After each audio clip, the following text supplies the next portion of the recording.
Good morning, Ms. Michelle Teoh, Acting Director of the Middle East Institute, ambassadors, conference participants, ladies and gentlemen. Thank you for attending today's conference entitled The Contested City, Jerusalem, 1917 to 2017. I'm sure today's discussions will be deeply enlightening. I would now like to invite Ms. Michelle Teoh to kick off the conference with some introductory remarks. Welcome to the Middle East Institute. I, first of all, must convey the apologies of our chairman, Bilahari Kausikan. He wasn't able to join us this morning. So he has asked that I just speak on his behalf in welcoming everyone to today's session. I'm not going to say too much because I really would like to give the time to Victor and to Michael, our keynote speaker. But let me just say a few things. Jerusalem as a contested city is something that is not unfamiliar to all of us. It has been contested throughout its entire history. But it's not just about the city that has been contested. It is also the narrative that is contested. And I think that you will find that through today, there will be some really lively discussions. You may not agree with everyone, and there will be differing views. But I ask that you keep an open mind, listen to all that is said. There will be time for you to give your opinions and to ask questions. I'm quite certain that all our visiting speakers and panelists will be more than happy to answer you in the course of the day. So let me now ask Victor to come up and make a few remarks before we start this conference. I wish you all a good day, and I will see you all again later through the day. Thank you. Your Excellencies, ladies and gentlemen, distinguished guests, fellow speakers, good morning and welcome to the Middle East Institute and to our workshop, The Contested City, Jerusalem, from 1917 to 2017. Before I introduce today's workshop, I'd like to begin by thanking my colleagues for organizing today's event, especially Jamalia, Romel, Sharon, and Joshua. And of course, many thanks to Michelle and Bilahari. Jerusalem, as many of you know, has been a contested city for centuries, but for the purposes of today's discussion, we will be looking at the history of the city over the last century, when the modern political dispute over the destiny of the Holy Land was said to have begun, was the Balfour Declaration promising the Jewish people a national home in Palestine in November 1917. Just over a century later, President Donald Trump would recognize Jerusalem as the capital of Israel and moved the United States Embassy from Tel Aviv to the Holy City. Many significant moments span that 100-year period.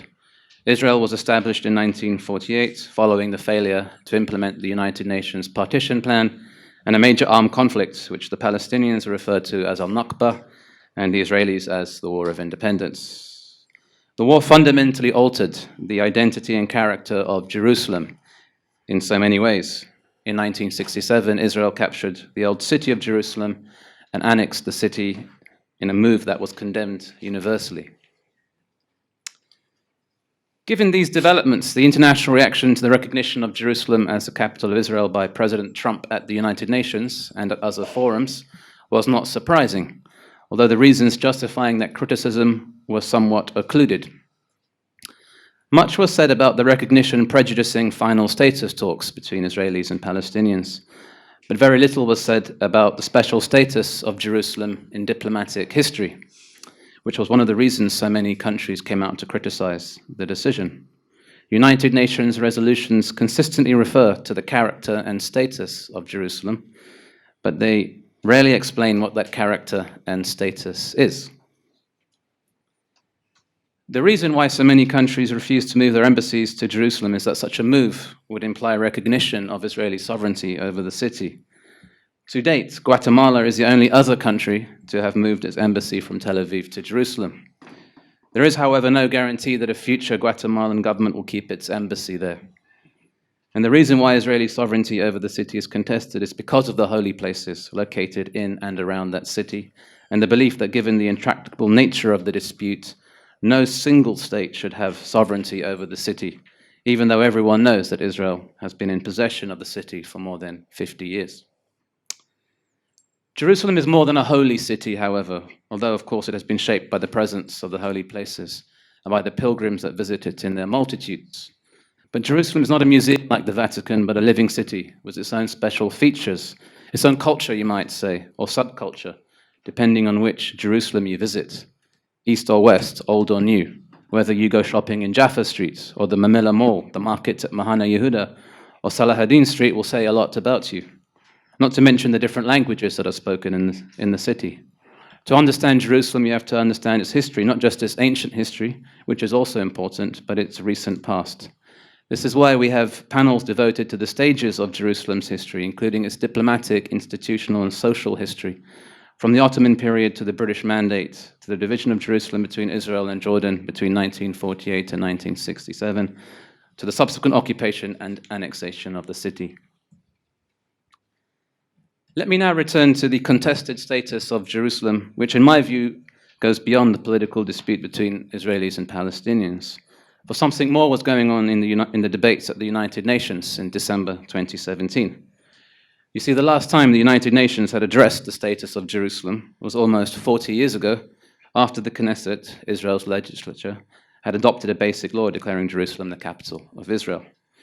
This was why some states, in criticizing the American decision to recognize Jerusalem, were citing the very UN resolution that had condemned that basic law for being, among other things, null and void.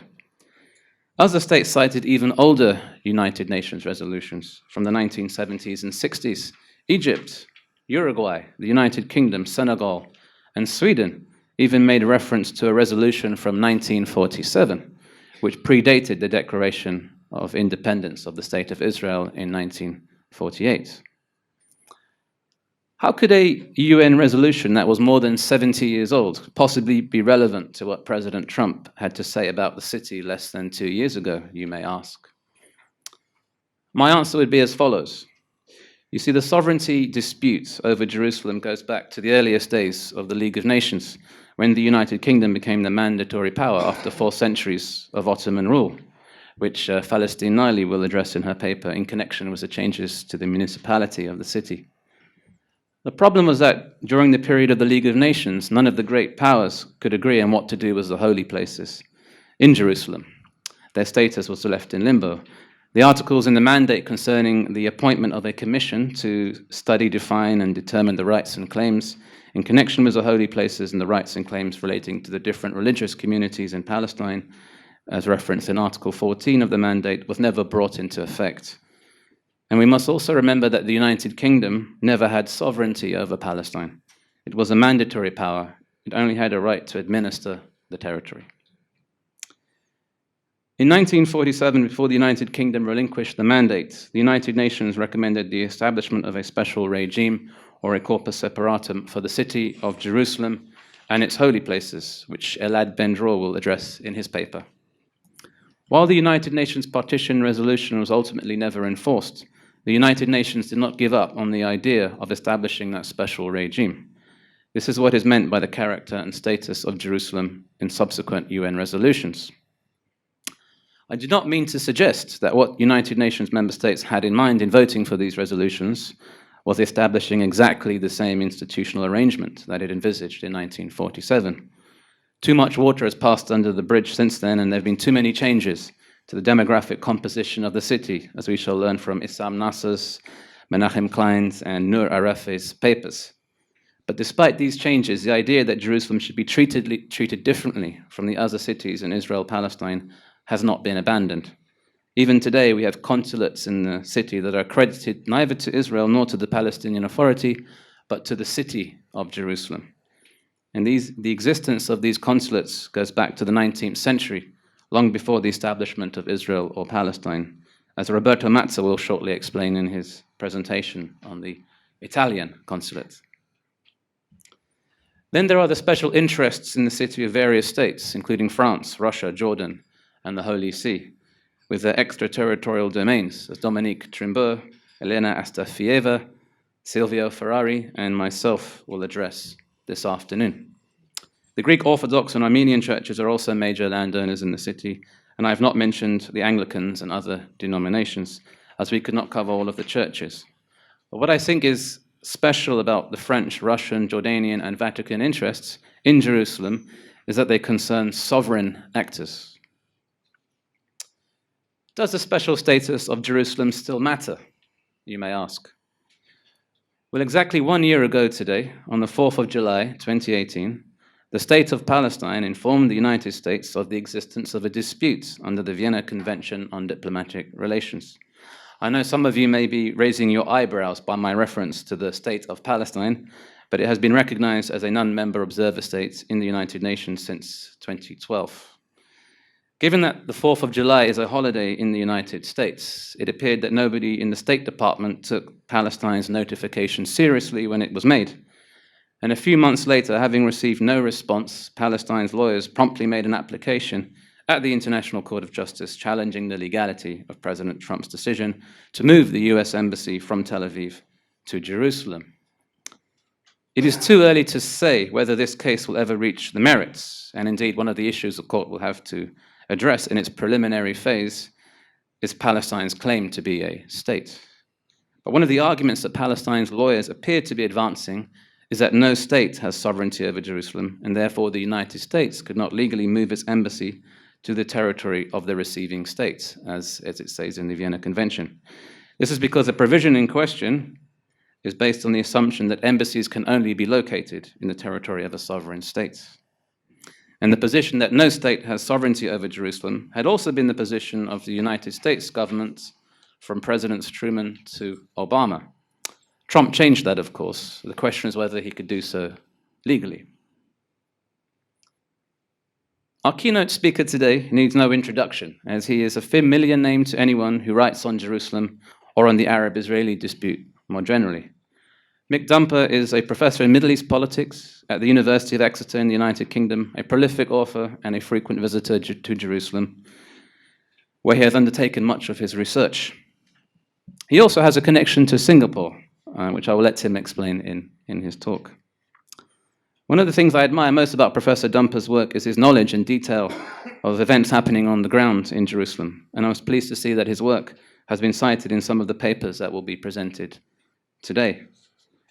When I was last in Jerusalem about 8 months ago, I interviewed Sheikh Azam al-Khatib, the head of the Jordanian Waqf, for the paper that I'll be presenting on Jordan's role in Jerusalem this afternoon.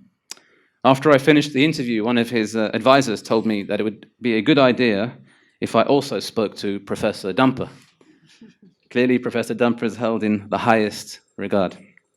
So I'm pleased to say that not only have I been able to speak to Professor Dumper, we met again yesterday, but I'm delighted to be in the position of being able to invite him back to Singapore to give our keynote lecture. Thank you.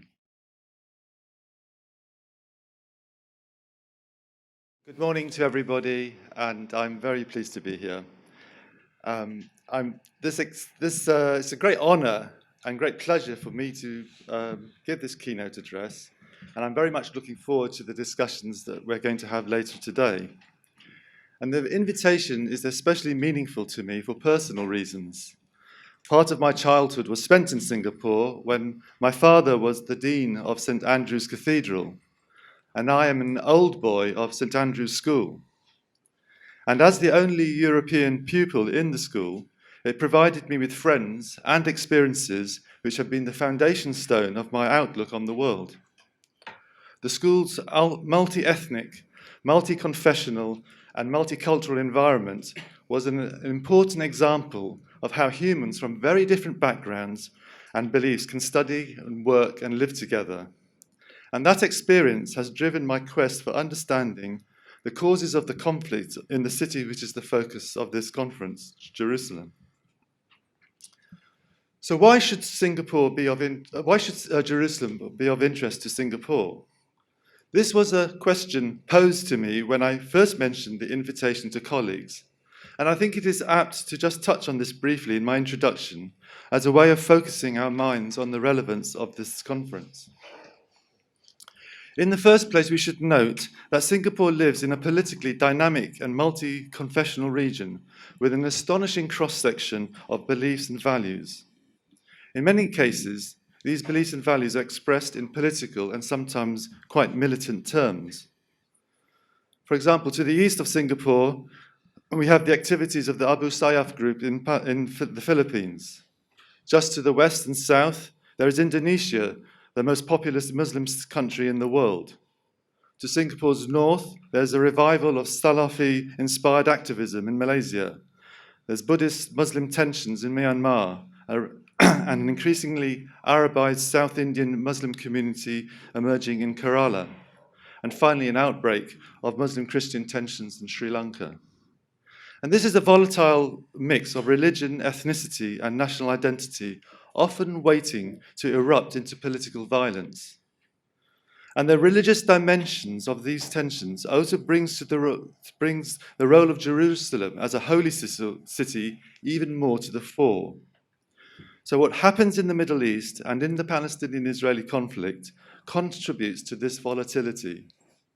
Therefore, there is a need for academics and policymakers to keep an eye on the region and on developments in Jerusalem in order to be able to preempt some of the issues that might be emerging. Can I just see if this slide works? Yeah. Was my slides on it? Oh yeah, here you are. Okay, great. No. There you are. Great, thank you. Here is a collage of slides of holy sites in Jerusalem. Jerusalem is crammed full with religious sites and associated buildings, and this has played a key part in framing the conflict between Israelis and Palestinians. The most important religious sites of Judaism, Christianity, and Islam are to be found sometimes on top of each other and in what is a relatively small city. For Judaism, the Temple Mount is the primary site and comprises the ruins of what is known as the First and Second Temples. The Wailing or Western Wall is now the only visible reminder of their destruction in 70 CE. Located on the Temple Mount is also the site of the Holy of Holies of the Israelite tribes, presided over by a priestly elite. For Muslims, the exact same site is the Haram al-Sharif, or the Noble Sanctuary, and it is one of the three holiest sites in Islam, the other two being Mecca and Medina.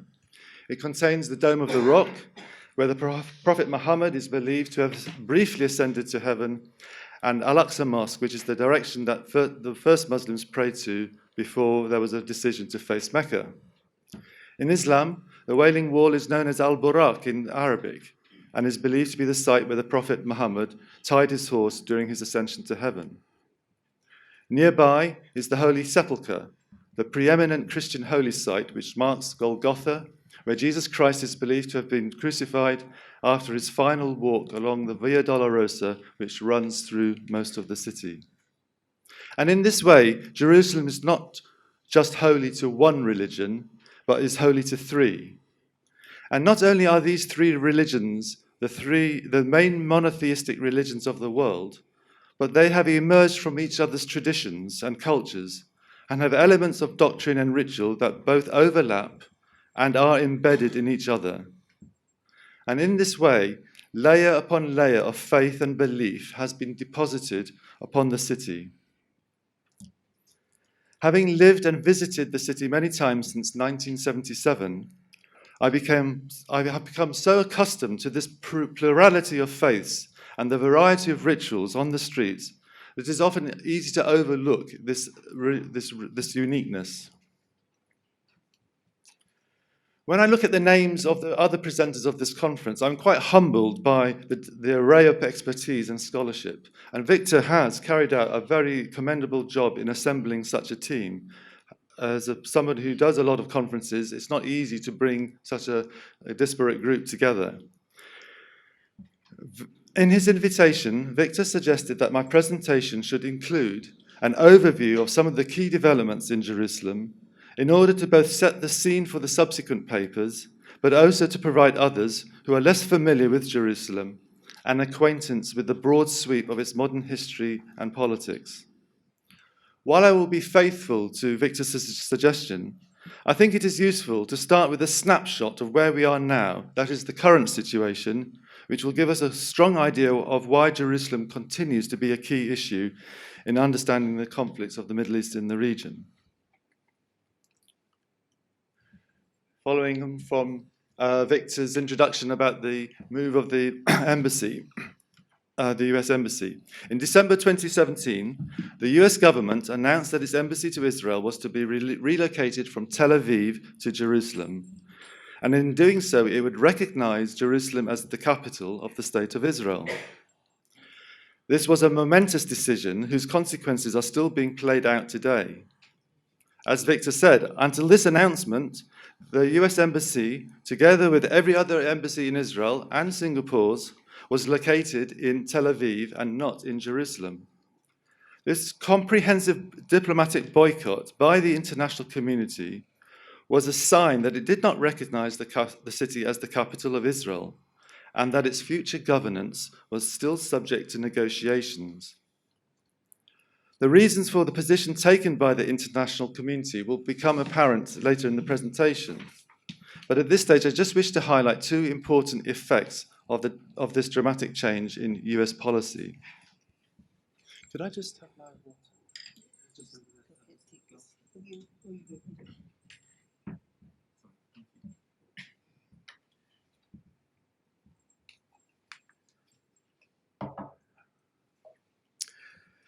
The first effect was the damage done to the prospect of peace negotiations over the city in the near future. By recognizing Jerusalem as Israel's capital and by moving its embassy to the city, at a stroke, the US took the issue of Jerusalem off the negotiating table.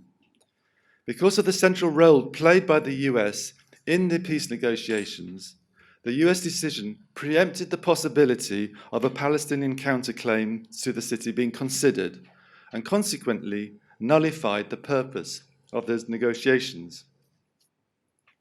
The second impact was to remove the US as a potential broker for any agreement between Israel and the PLO.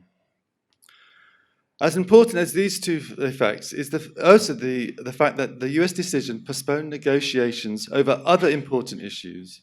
There could be no agreement on these other important issues if there wasn't an agreement on Jerusalem.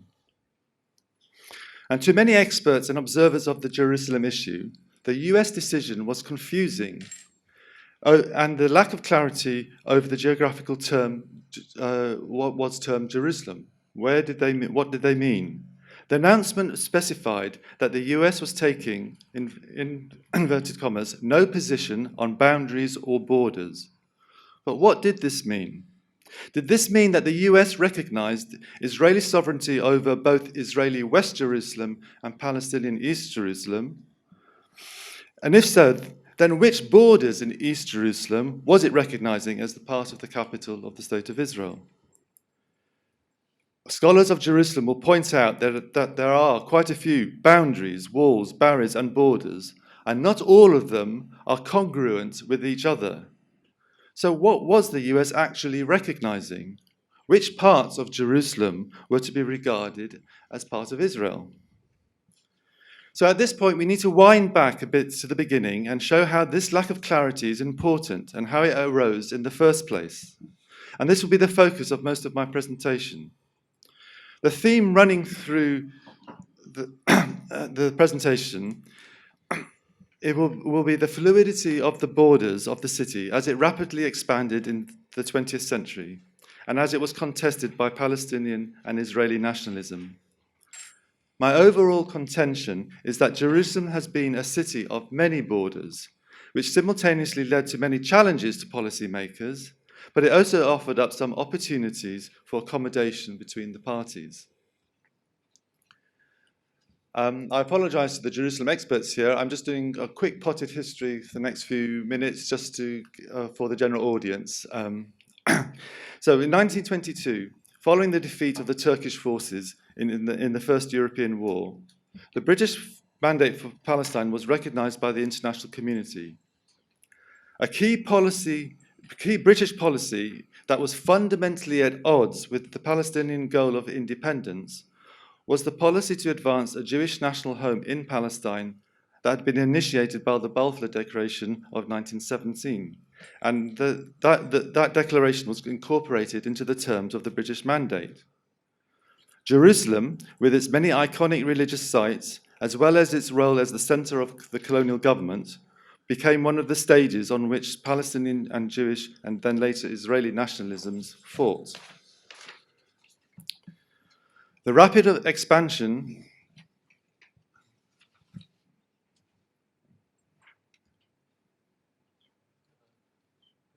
please sorry, no, it's this one.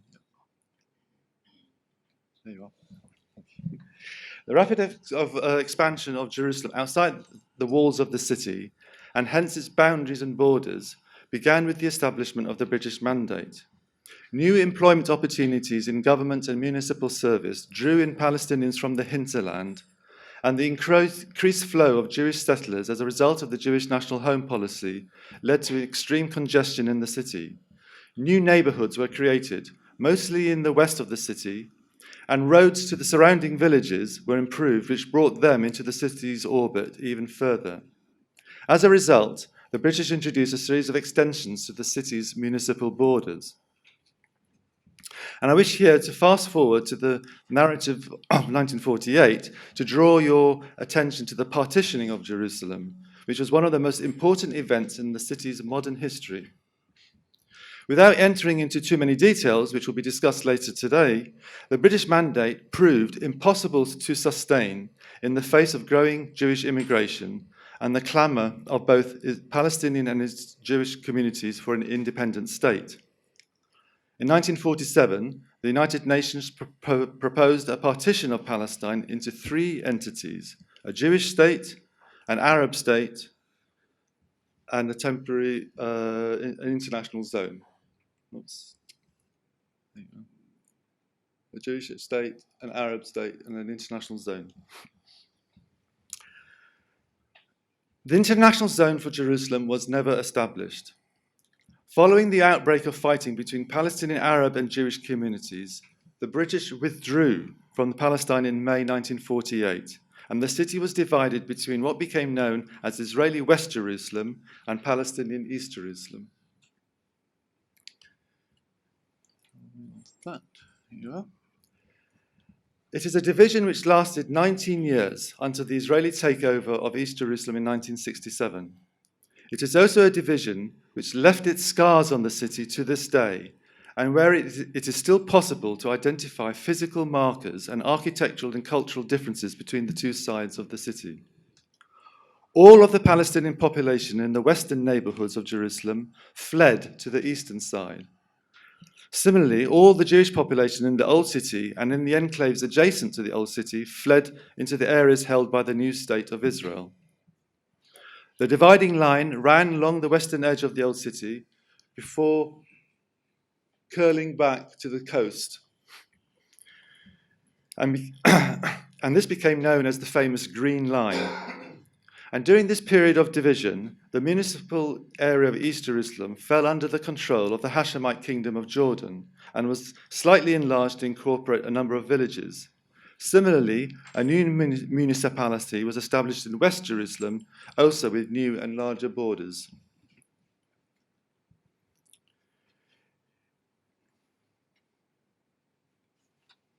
In 1967, Israel occupied the West Bank, including East Jerusalem, which ostensibly meant that a single polity was once again in charge of the whole city. The Israeli state rapidly moved to incorporate East Jerusalem and additional adjacent parts of the West Bank into a new and greatly enlarged Israeli Jerusalem municipal area. You can see the line going all the way up there, up to Ramallah and down to Bethlehem. However, despite enormous investments in these acquired areas, it not only failed to completely repair the slash running through the heart of the city, but its policies also engendered a whole series of new divisions and sub-political borders in the city. And it is at this point that one can most clearly see how Jerusalem became a city of many borders. There are a number of reasons for this, and I shall just address a couple. The first main issue is that of demography and residential segregation. As you can see from the slides, the implantation of Israeli settler colonies in East Jerusalem has been a huge and comprehensive exercise. The blue are the settler colonies. This exercise has been designed to ensure both the physical separation of East Jerusalem from its West Bank hinterland, and also to bind those colonies and the territory they are built upon to the Israeli state, through infrastructure, through services, and through a separate legal system. Much of this land belonged to the Palestinians or to non-Israeli institutions, and that is a topic for another lecture. But the essential feature of these colonies is not just their forbidding quasi-military configurations, but they are legally reserved for Israeli Jews. Certain pictures. Here's Palestinian Hizma in the in the background, and Israeli Pisgat Ze'ev, and the border running through the middle. And here's Hahoma from the village of, what's the village? Beit Sahur, the village of Beit Sahur. The Palestinian Arabs of East Jerusalem and even Palestinians with Israeli passports are not permitted to live in these colonies. So in one single policy action, the whole of East Jerusalem is broken up into a series of enclaves, creating social, linguistic, religious, and educational, as well as political borders across a large part of the city. No decision has had a greater impact on the integrity of the city than this policy of residential segregation. The second driver in the fragmentation of the city is the Israeli quest for security in and around the city. Following the 1967 war, Israel was able to assert complete military dominance over the eastern parts of the city and its hinterland. There have been many military operations and terrorist attacks carried out by the different Palestinian military and political groups, but these have been largely sporadic and short-lived campaigns before they were broken up. There has also been widespread public disorder, notably during the two Palestinian uprisings, or intifadas, stretching between 1987 and to 2006. Nevertheless, Israeli military dominance over East Jerusalem is not in doubt or under threat. At the same time, Israeli security concerns and policing operations has created a dual security system, which further divides the eastern part of the city into enclaves. From 1967 to 93, for example, there was a security border which ringed East Jerusalem, but which was not congruent with the new municipal borders introduced in 67. Checkpoints and barriers were placed at key access points to the city, which were in some cases well inside the municipal borders. So I'll skip this slide. Sorry.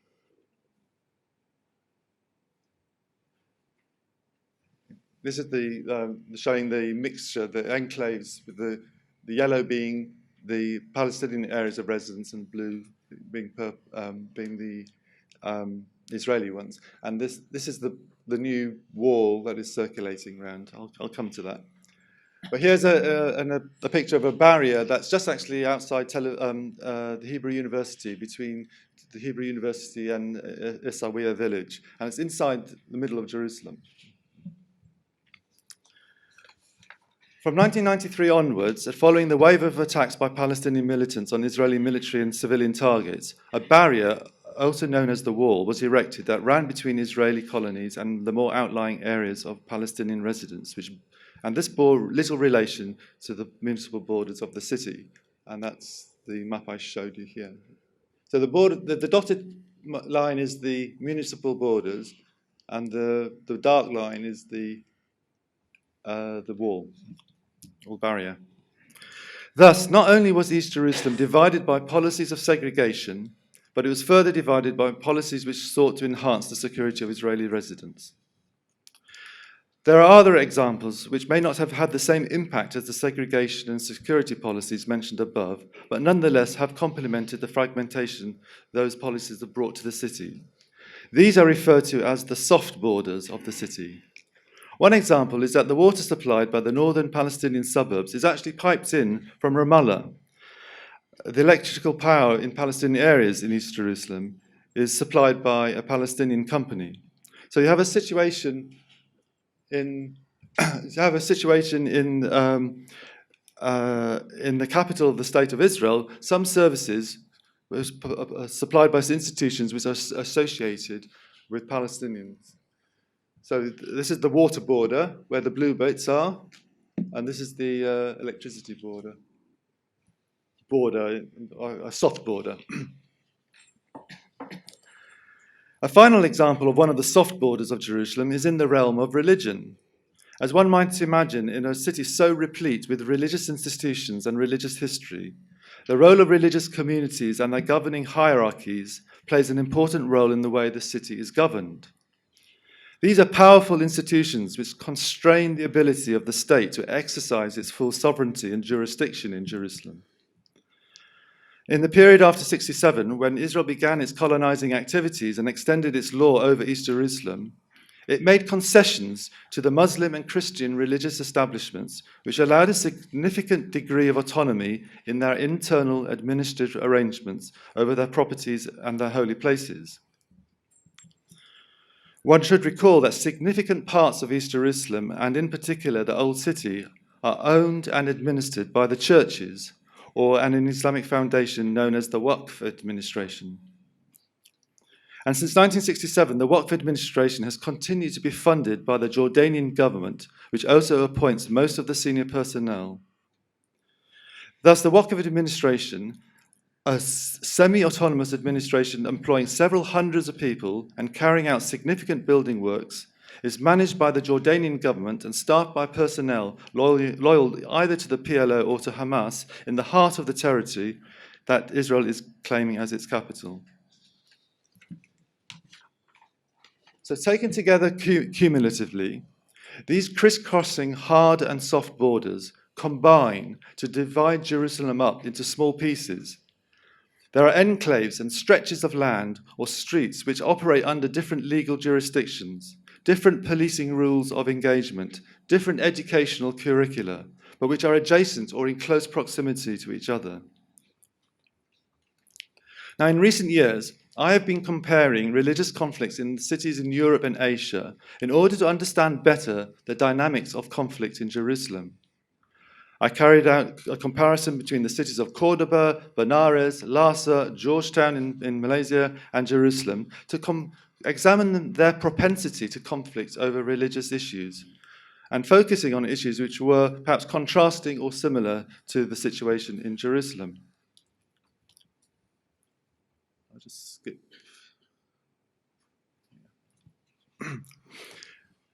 Actually, this is another church of my father in Georgetown. Anyway, taken together cumulatively, amongst my findings were that religious conflicts in cities emanate where there are two or more religious communities which control holy sites which are central to their faith, or where there are powerful clerical hierarchies and where revenues accrue to those hierarchies independently of the state, and where they have strong international links either through a religious diaspora or through pilgrimage. Some religious conflicts are exacerbated by residential, educational, and employment segregation, and by policies which privilege one community over another. At the same time, religious conflicts can be ameliorated if the rule of law implemented by the sovereign power is recognized as broadly legitimate. So, for example, despite the rise of Hindu nationalist parties in India that have targeted Muslim mosques said to be built upon the ruins of Hindu temples, the legitimacy of the Indian state itself is not in question. And opposition to Hindu maximalist claims proceed broadly within the accepted legal framework. In the Jerusalem case, we can see clearly how the absence of legitimacy constantly undermines the authority of the Israeli state in the conflicts over access to and management of the holy sites, where it is seen to be privileging the interests of one community over the other. I'm conscious of the time, so I'm going to conclude my address, really. I want to peer a little bit into the future. At the beginning, I drew attention to how the US administration, through the unilateral actions regarding the Palestinian claims to East Jerusalem, has deferred the resumption of negotiations. Reflecting on the 2.5 decades since the Oslo Accords, we should ask ourselves, to what extent is the search for peace in the city, in the current context, a search for fool's gold? Surely we need to recognize that unless there is a dramatic shift in the current balance of power between Israel and the Palestinians, there can be little change in the ongoing low-level conflict situation. I would argue that this ongoing low-level conflict is based upon a trajectory in which Israel will gradually and steadily encroach upon non-Jewish holy sites and either gradually and steadily squeeze out the Palestinian population from East Jerusalem or gradually absorb them into Israel as second-class citizens. At the same time, however, this will not be a resolution of the conflict, and it will continue. This is because, although Israel can advance its position in Jerusalem with relative impunity, it is not able to take more far-reaching steps to completely neutralize Palestinian opposition and the international community's opposition to this advance. It is not able, for example, to act as ruthlessly as the Chinese government has done so in Lhasa, where the Tibetan Buddhist leadership, the religious institutions, the monasteries, and holy sites are controlled by the Chinese state. For its part, Israel is not yet able to dismantle the religious institutions which constitute the Islamic and Christian presence, and thus the Palestinian presence in East Jerusalem. Similarly, its own internal political dynamics means that the contrasting prospect of Israel returning Palestinian property that it has acquired in East Jerusalem and recognizing Palestinian sovereignty there is also equally remote. So such an impasse means it is highly unlikely that there will be any semblance of a negotiated agreement over the city, and the conflict will remain ongoing for the foreseeable future, producing spikes of sporadic violence which are hastily and temporarily managed, but not ultimately resolved. Now, where does this leave countries like Singapore, lying in the midst of a region which will be affected by the continued impasse in Jerusalem and the Palestine-Israel conflict? What can countries like Singapore do? In the first place, conferences like this and institutions such as the Middle East Institute play a crucial role in keeping policymakers and the general public informed of possible instability that may emanate from the Middle East and affect its own backyard. One of the least welcome aspects of the conflict has been the way that ill-informed interventions by third parties have exacerbated and made more complicated the attempts of the key actors to come to an agreement. By supporting research and dissemination on the topic, Singapore can contribute to a greater understanding of its complexity. Secondly, encouraging a minimum adherence to the rule of law in international relations is crucial. An agreement between two parties that is equitable and just and which can be supported by the international community is a worthy aim in itself. But such a policy also has the additional value in that it will also place Singapore on a strong moral footing when it calls for similar adherence to international law in regional tensions closer to home. Thirdly, the example of Singapore as a multi-ethnic and multi-confessional society should not be undervalued or overlooked. The civil peace that has prevailed on the island since the shock of 1969 has not been achieved easily. There have been mistakes and disappointments along the way. But the lesson that the state should take an active role in creating policies and a public discourse that is inclusive and respectful of cultural difference is an important one that can be fruitfully shared with its allies, neighbours, and interested parties in the Middle East. So, as you can see, studying Jerusalem raises all these issues and opens out so many avenues for debate and discussion. and I commend the Middle East Institute for organising this event. Thank you.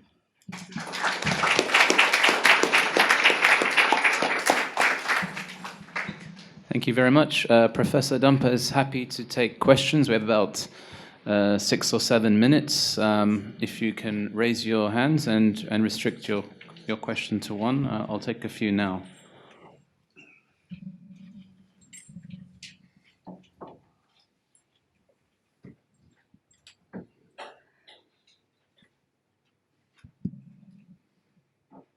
We've got a world expert here.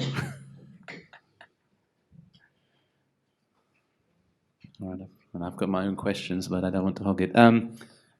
So maybe I'll start with a question or two. I think I asked you yesterday, but I'll ask you again.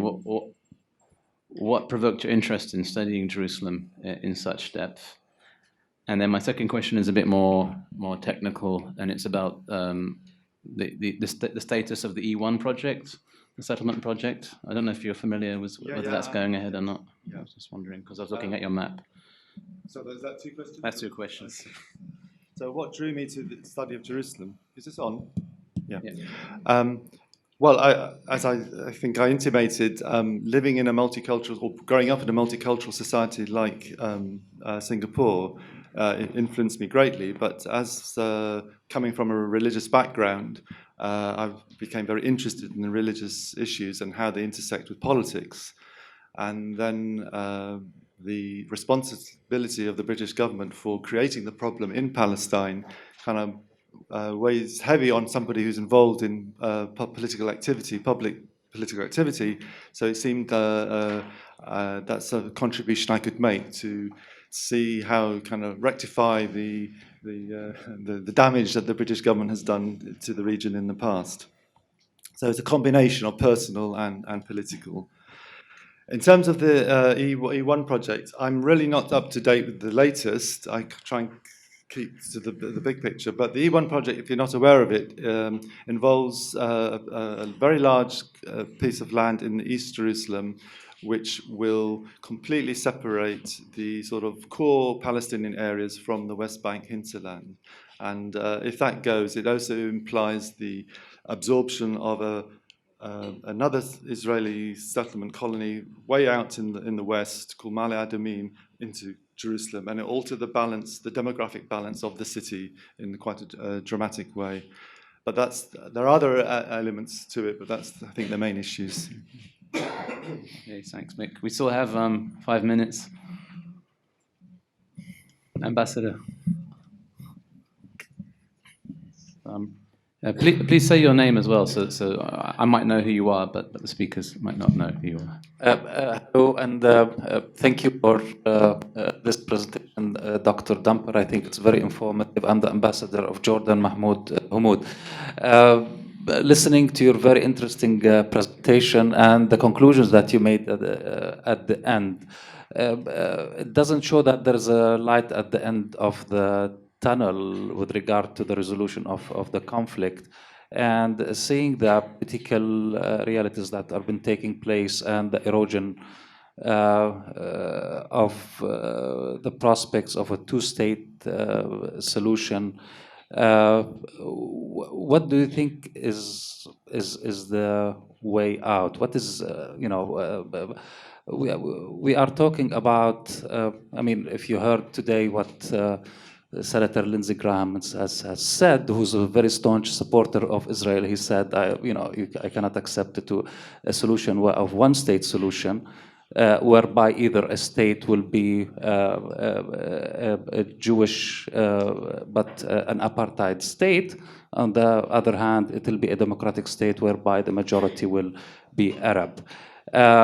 So even those who are staunch supporters of Israel don't think that the current reality is a sustainable reality. So what's your view? How in light of your presentation of the complexity of Jerusalem, which is just one aspect, that is a key aspect, together with refugees, together with the statehood. But how do you think is the way out? Thank you. I think we have to look at it in terms of various phases, but between the next 5 to 10 years, I do not believe there will be a significant shift in the current balance of power, and that means we'll have more or less the same situation where Israel be able to advance its interests and manage the conflict that advancement will create. It's in too strong a position. There is no significant threat to Israel's ability to do that. In the longer term, we don't know what will happen in terms of the social and political forces in the region and how they will reconfigure the balance of power. Israel's caught in a dilemma. It is in a difficult situation in the sense that the Palestinian leadership is so fragmented and so disorganized that it's very difficult to see them proposing an agreement which could be delivered by the Palestinians in any form, even if it moves beyond the red lines they put down today. So on one hand, Israel doesn't have an interlocutor that has a significant ability to deliver an agreement. On the other hand, if Israel was smart, it would make a magnanimous agreement now, because in the future we don't know what the situation will be and how the balance of forces will stand. And if it's in such a strong position, it's probably in a good position to be more magnanimous than it is. So strategically, there are a lot of things happening in the region which may undermine its strength and put it in a weaker position than it is now. So, my advice to the Israeli leaders would be: you'll probably never be in a stronger position, and this is the time to sit down and work out some sort of accommodation which would be acceptable to the Palestinians. And I think time is up, so we have a break now for about half an hour. So if you're hungry, I suggest you eat now, because the next session is not until 1:30. Thank you. Thank you.